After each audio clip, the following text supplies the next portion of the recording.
Pada Maret 1998, Soeharto dilantik sebagai Presiden RI.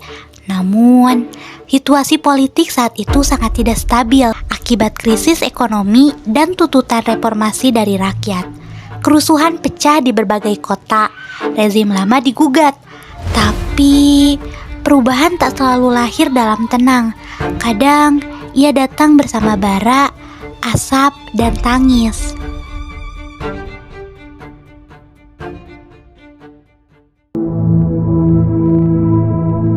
13 Mei 1998. Pada suatu hari di kota Jakarta, terlihat para warga yang tengah mengantri untuk mendapatkan minyak curah. Seorang ayah yang tengah menggandeng anaknya mulai berjalan seiring dengan antrian di depannya.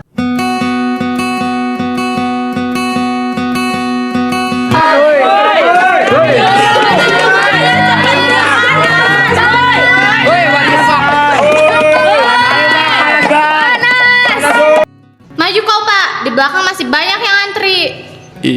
Ini Bu. Bu bisa ditambah? Halah, berisik kamu. Harga minyak tuh lagi mahal. Mana sini 50.000? Mau tak mau, Pak Wisnu pun memberikan uangnya kepada pegawai warung tersebut. Terima kasih. Woi Bu, kami belum kebagian. Sudah habis, sana pergi. Mendengar hal itu, para warga mengeluh karena sudah susah payah mengantri tapi tidak mendapatkan minyak curah. Ayah kenapa? Apakah minyaknya terlalu sedikit? Tidak, Cijah. Ya sudah, ayo kita pergi. Saat Pak Wisnu berjalan, dia melewati ibu-ibu yang tengah bergosip. Bu, ampun deh, sekarang tuh segala mahal. Anak saya juga mau beli susu, aduh harus ngirit-ngirit deh. Sama Bu, kemarin juga saya beli minyak 1 liter 50.000. Bayangkan Bu, kalau tahu gini saya masaknya yang rebus-rebus aja biar gak terus pakai minyak. Pak Soeharto kepilih lagi di pemilih kali ini. Kita lihat aja ibu-ibu, apakah beliau bisa mengembalikan ekonomi negara kita agar lebih baik atau malah sebaliknya. Ih, Pak Dodi, kalau ngomong suka bener deh. Ya udah sekarang mah kita bubar aja dulu.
Setelah para ibu-ibu bubar, di sisi lain terlihat beberapa mahasiswa tengah berkumpul di kelasnya.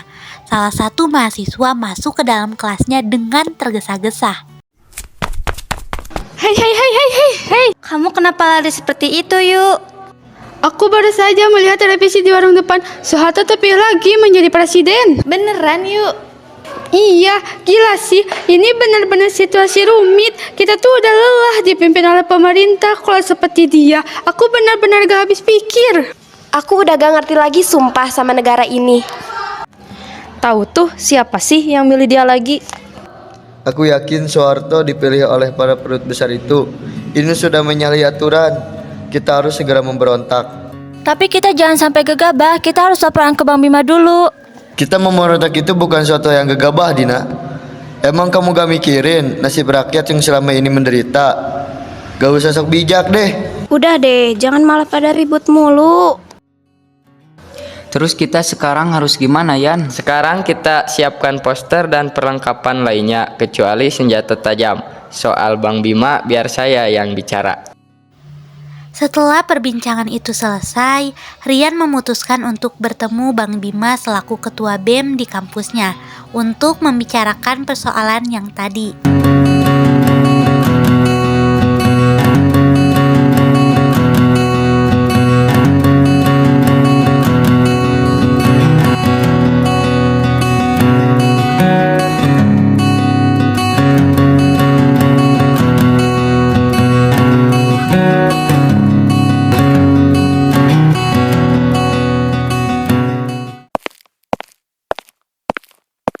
Siang bang. Yan. Ya siang. Kenapa Yan? Gini bang, anak-anak kelas saya sedang ricuh tentang Soeharto yang kini menjadi presiden lagi. Menurut abang gimana nih? Dan juga dengan keadaan ekonomi negara kita, apakah kita bakalan tetap diam aja bang? Aku juga udah tahu Yan soal masalah itu. Aku udah bicara sama rektor 4 mata. Tapi ya kamu tahulah aspirasi kita tuh seolah angin lalu buat mereka. Jadi mau gak mau kita perlu demo ke kampus kita sendiri. Tanggal 12 Mei nanti kita kumpul di halaman kampus buat demo. Kasih tahu ke angkatan kalian yang lain. Baik bang, saya permisi dulu ya bang.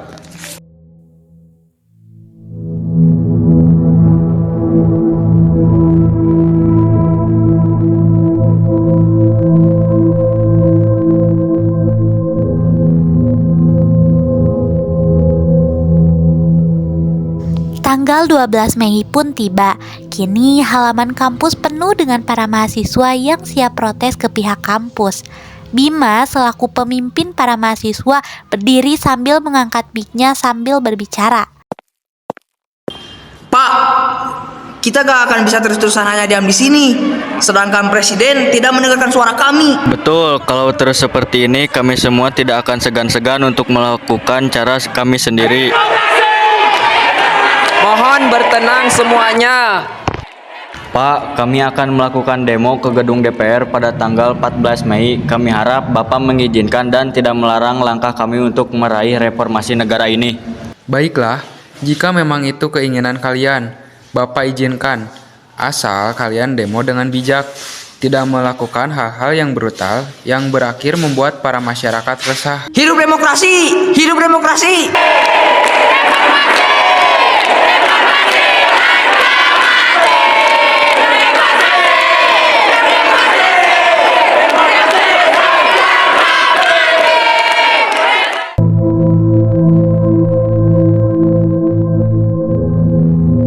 Seperti yang diucapkan Roy, pada tanggal 14 Mei, para mahasiswa Trisakti berbondong-bondong demo di depan gedung DPR. Kedatangan mereka sudah disambut oleh para aparat yang sudah setia berjaga di depan gedung DPR. Bima memimpin para mahasiswa untuk menyelipkan sepuntung bunga mawar ke saku para aparat. Tindakan mahasiswa menyelipkan bunga mawar kepada aparat saat demo biasanya merupakan simbol perlawanan damai atau bentuk ungkapan harapan akan kedamaian dan kemanusiaan.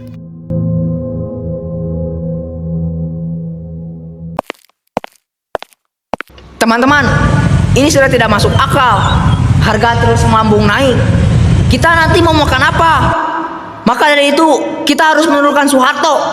Itu adalah satu-satunya jalan untuk mendapatkan kemerdekaan kita. Kita butuh reformasi. Kita butuh reformasi.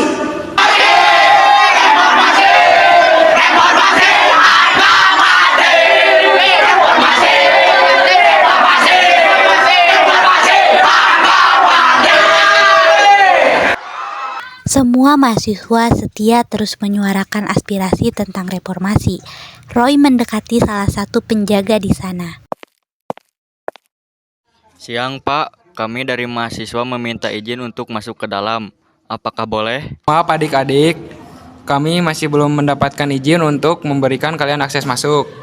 Maka dari itu kami menghimbau untuk adik-adik meninggalkan tempat ini dengan tertib dan tunggu keputusan dari kami selanjutnya ya. Baik Pak, terima kasih. Roy mundur dan mendekati Bima sambil membisikkan sesuatu. Teman-teman, sepertinya kita harus tetap bersabar di sini sampai suara kita bisa terdengar ke pemerintahan. Di tengah-tengah Bima berbicara, salah satu mahasiswa berlari menerobos ke depan para aparat. Pemerintah bajingan! Dari sana terjadi kericuhan. Para aparat mulai mengeluarkan peluru mereka. Roy yang ingin mengejar adik tingkatnya ke belakang para aparat malah tertembak tepat di depan dadanya. Lari, ada yang ditembak, itu mahasiswa.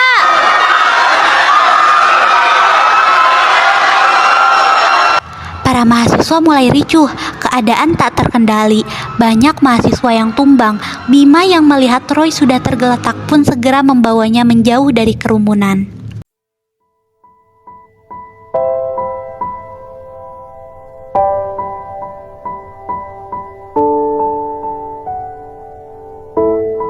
Para mahasiswa memutuskan untuk kembali ke kampus karena situasi sedang tidak memungkinkan untuk para mahasiswa pulang ke rumah masing-masing.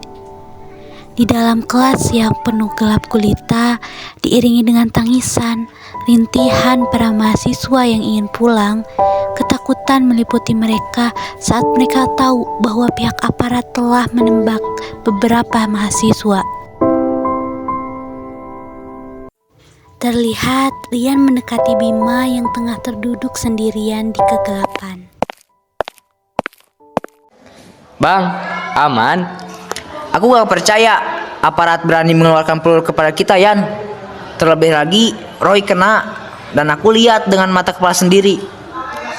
Yang sabar bang, kita juga ngerasa syok dengan kejadian tadi siang. Itu semua di luar kendali kita.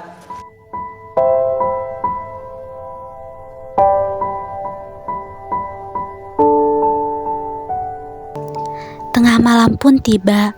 Mahasiswa yang kini terjebak di dalam kampus akhirnya memutuskan untuk menetap semalaman di sana sampai para aparat yang berpatroli di depan kampus pergi. Bima yang masih belum tidur melihat ke arah luar jendela. Dengan penuh keterkejutan, dia melihat Rian ditangkap oleh pria bertopeng. Ia tidak bisa berbuat apa-apa. Ia hanya bisa mematung memandangi kejadian itu. Semalaman, Bima memikirkan kejadian penculikan Rian. Saat pagi tiba, Bima segera memberitahukan kejadian itu kepada pihak kampus.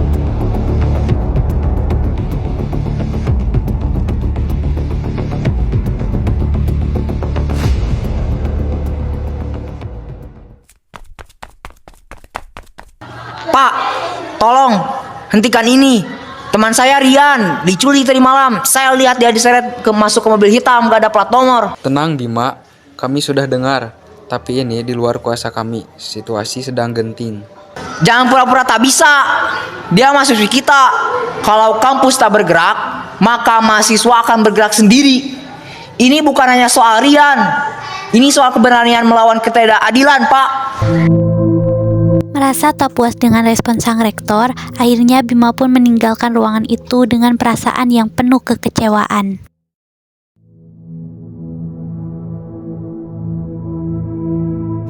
Semua kericuhan yang selama ini terjadi di masyarakat akhirnya sampai ke telinga sang presiden.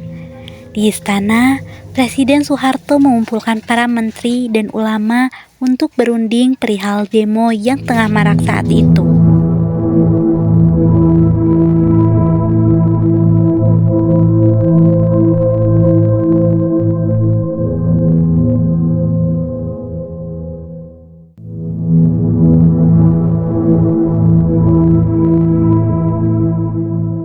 Terima kasih atas kedatangan kalian di sini. Tujuan saya untuk mengumpulkan para menteri, tokoh masyarakat, dan para ulama adalah untuk membantu saya dalam mempertahankan pemerintah 5 tahun mendatang. Pastinya kita semua tahu bahwa para mahasiswa telah berdemo di halaman gedung MPR untuk menurunkan saya dari jabatan presiden. Apa yang mereka sebut dengan korupsi, kolusi, nepotisme, dan lain-lainnya itu tidak sepenuhnya benar. Buktinya banyak masyarakat mayoritas mengatakan bahwa dalam pemerintahan saya mereka sejahtera. Nah, yang saya inginkan adalah mendapatkan dukungan dari kalian semua. Karena Anda adalah orang yang terpercaya yang saya pilih untuk tetap berdamping di saya. Sudah saya duga, pasti kalian semua tetap mendukung saya untuk pemerintahan mendatang ini. Maaf Pak, kami tidak dapat mendukung Bapak lagi. Bukan saya membela mahasiswa, tapi ini masalah hati nurani. Saya rela jika saya dibunuh setelah ini. Kami juga, banyak masyarakat dan mahasiswa mengadu kepada saya bahwasanya mereka menginginkan pemerintahan Bapak turun. Apa? Kami juga sudah membuat keputusan, Pak. Saya yakin kalian akan membantu saya untuk meyakinkan mahasiswa itu bahwa saya tidak seperti apa yang mereka kira selama ini. Saya dan 4 kementerian lain akan mengundurkan diri. Terima kasih. Terima kasih, Pak. Kami permisi dulu.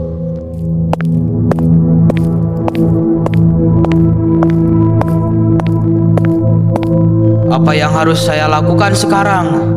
Apakah saya benar-benar harus mengundurkan diri dari presiden ini? Tidak ada jalan lain, Pak.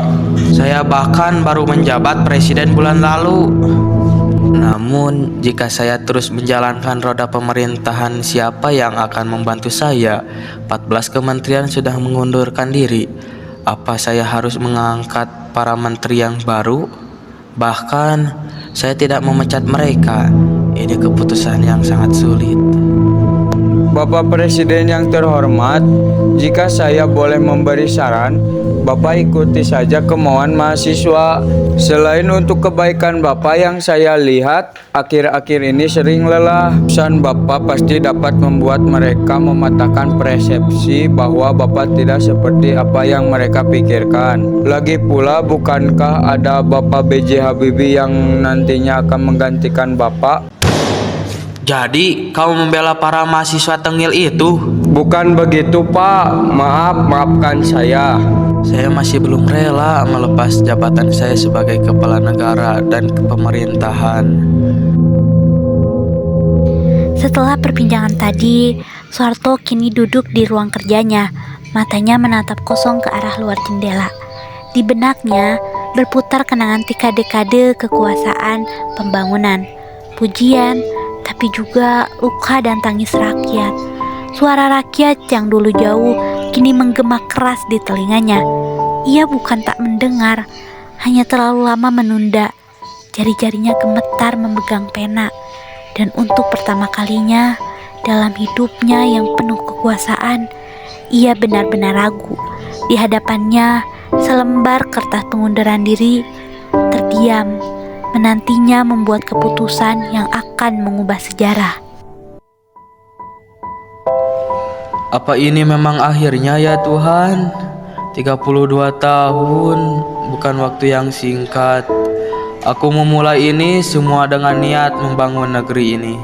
Tapi mengapa sekarang rasanya semua membenciku? Apakah mereka tahu beban yang kutanggung setiap malam? Apakah mereka tahu aku pun pernah mencintai negeri ini setulus hati?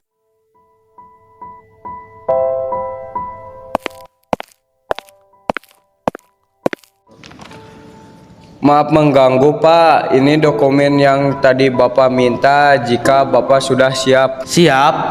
Tak ada yang pernah benar-benar siap untuk berpisah dari kekuasaan. Terlebih bila kekuasaan itu sudah menjadi bagian dari hidup ini. Aku tidak ingin dikenal sebagai diktator, tapi mungkin sejarah sudah menulis jalanku seperti itu. Habibi, semoga kau bisa melanjutkan, meski aku tahu tidak akan mudah. Negara ini terlalu rapuh dan terlalu letih.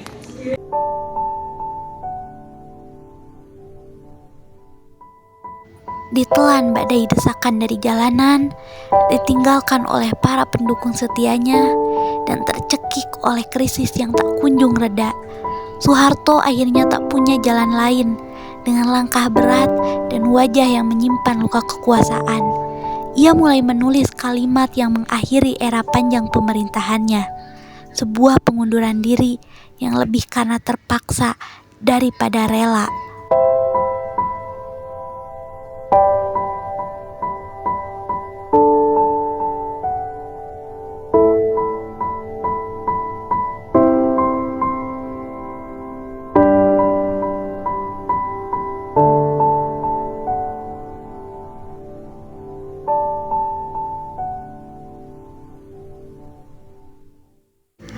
Tanggal 21 Mei 1998, kericuhan pada tanggal 14 itu membuat para mahasiswa Trisakti lebih berteriak agar suara mereka terus ada. Mereka berteriak tentang keadilan, kemanusiaan, dan reformasi. Siang ini, para mahasiswa berada di depan gedung MPR dengan hati yang membara.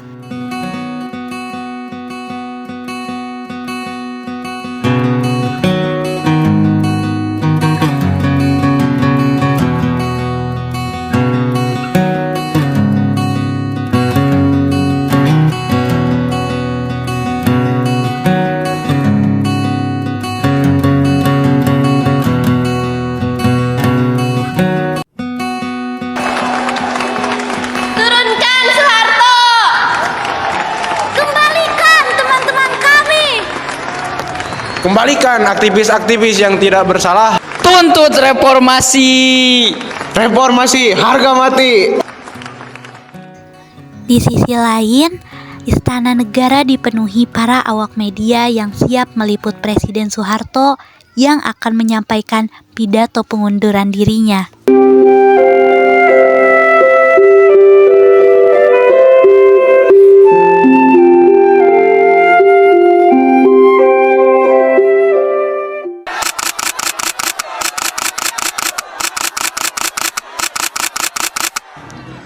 Saya memutuskan untuk menyatakan berhenti dari jabatan saya sebagai Presiden Republik Indonesia terhitung sejak saya bacakan pernyataan ini pada hari ini, Kamis 21 Mei 1998. Pernyataan saya berhenti dari jabatan sebagai Presiden Republik Indonesia saya sampaikan di hadapan saudara-saudara pimpinan Dewan Perwakilan Rakyat Republik Indonesia yang juga adalah pimpinan Majelis Permusyawaratan Rakyat sesuai dengan pasal 8 Undang-Undang Dasar 45. Maka Wakil Presiden Republik Indonesia Profesor Haji B.J. Habibie yang akan melanjutkan sisa waktu jabatan Presiden Menetaris MPR 1998 sampai 2003 atas bantuan dan dukungan rakyat selama saya memimpin negara dan bangsa Indonesia ini. Saya ucapkan terima kasih dan minta maaf bila ada kesalahan dan kekurangannya. Semoga bangsa Indonesia tetap jaya dengan Pancasila dan Undang-Undang Dasar 45-nya.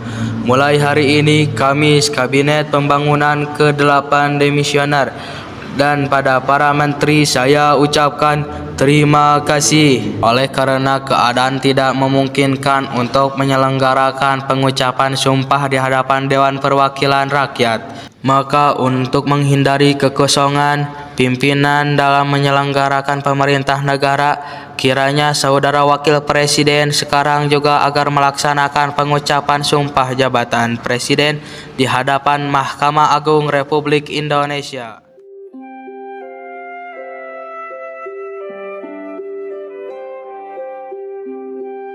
Sedangkan di pinggir jalan, sambil melepas lelah, terlihat Rahayu dan teman-temannya termasuk Bima tengah mendengarkan siaran langsung di dalam radio tentang keputusan di istana. Bima duduk di jalan menatap radio dengan penuh kefokusan. Dan kini kita akan dengarkan langsung pernyataan dari Istana Negara. Apa ini beneran? Apa dia bakal beneran mundur? DPR siaran langsung. Gak mungkin main-main. 13 mahasiswa ditembak minggu lalu. Gedung-gedung dibakar. Negara udah gak bisa pura-pura stabil. Tapi jangan lupa, ini bukan akhir, ini baru awal. Mundurnya satu orang belum berarti sistem berubah-ubah.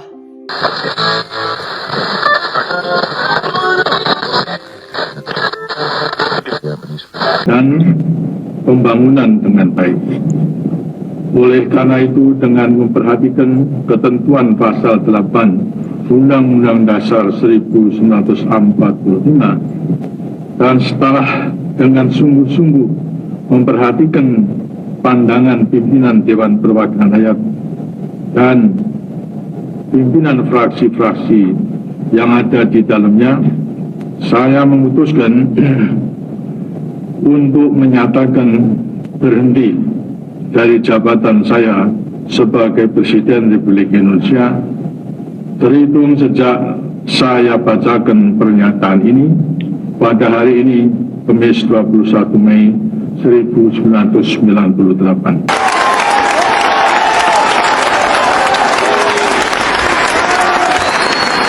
Dia beneran turun. 32 tahun, akhirnya. Sekarang giliran kita. Kita yang menentukan negara ini mau jadi seperti apa selanjutnya. Jangan biarkan darah yang tumpah cuma jadi berita kemarin. Setelah Soeharto turun pada 21 Mei 1998, Indonesia memasuki era reformasi. Kekuasaan Orde Baru yang sudah berlangsung lebih dari 30 tahun akhirnya berakhir. Perubahan besar mulai terjadi di bidang politik, ekonomi, dan kebebasan berpendapat. Mahasiswa menjadi simbol perjuangan rakyat. Aksi-aksi mereka yang berani dan penuh semangat membuktikan bahwa suara anak muda bisa mengguncang kekuasaan. Mereka bukan hanya pergerak berubah, tapi juga penjaga semangat demokrasi. Dari kampus ke jalanan, mereka membawa harapan. Dan ketika akhirnya Soeharto mundur, itu bukan hanya akhir dari satu rezim, tapi awal dari Indonesia yang baru.